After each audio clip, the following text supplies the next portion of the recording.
Super ফোরের শেষ ম্যাচে বৃহস্পতিবার পাকিস্তানের বিপক্ষে মাঠ নামবে বাংলাদেশ। দলটির বিপক্ষে বাংলাদেশের টি-20-তে অতীত পরিসংখ্যান খুব একটা ভালো না। নেই তেমন কোনো সুখের স্মৃতি।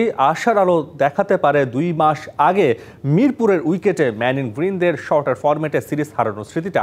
এছাড়া সালমান আগাদের বিপক্ষে খেলতে নামার আগে ব্যাটিং বোলিংয়ের পরিসংখ্যানটাও ভাবাতে পারে টাইগারদের।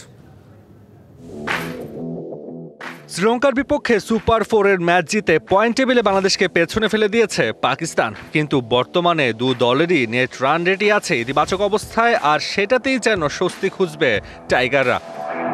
তবে ম্যান ইন গ্রিনরা এগিয়ে থাকলেও তাদের বিপক্ষে এই ম্যাচটা অনেকটাই অলিখিত সেমিফাইনাল হিসেবে ধরা হবে, কারণ ম্যাচ জিতলে কোনো হিসেব নিকেশ ছাড়াই ফাইনালের মঞ্চে যাবে এই দু দলের যে কোনো একটি।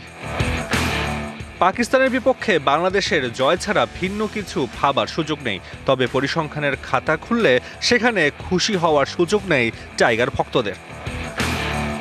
বাংলাদেশের অনুপ্রেরণা হতে পারে 2 মাস আগে মিরপুরের উইকেটে পাকিস্তানকে টি-20 সিরিজ হারানো, কিন্তু দেশের বাইরে তো সালমান আঘাদের বিপক্ষে রেকর্ডটা ভালো না লিটন দাসদের। সব মিলিয়ে 25 ম্যাচে তাদের জয় মাত্র 5টিতে, যার 4টি ম্যাচই আবার দেশের মাটিতে।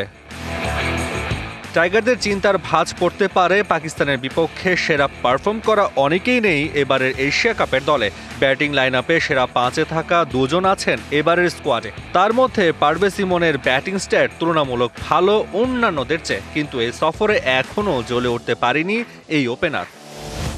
বোলিং ইউনিটে পাকিস্তানের বিপক্ষে ভালো অবস্থানে রয়েছেন তাসকিন আহমেদ। এছাড়া মুস্তাফিজও ফর্মে আছে এবারের আরব আমিরাত সফরে। এছাড়া শরীফুলের পারফরমেন্সও আশা জাগানিয়া সালমান আঘাদের বিপক্ষে।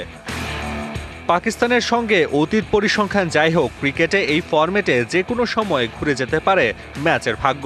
আর টাইগাররা সুপার ফোরে প্রথম ম্যাচে শ্রীলঙ্কাকে হারিয়ে এবার স্বপ্ন বুনছে চতুর্থবারের মতো খেলবে এশিয়া কাপের ফাইনালের মঞ্চে।